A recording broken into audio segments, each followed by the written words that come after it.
ग्रस्त लोकांना त्यांच्या पशुधनाला, पिण्याच्या पाण्याला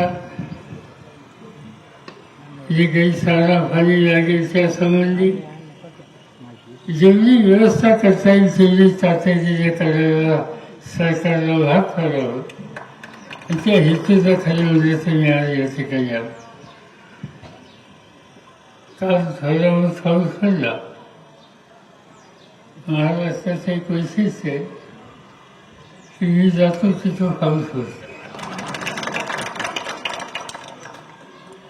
अपेक्षा अशी आहे की चांगला पाऊस होईल, कारण आत्ताचं जी पावसाची स्थिती आहे त्याने आपला प्रश्न सुटत नाही.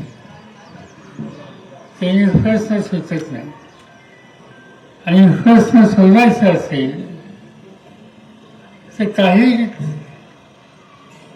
लहान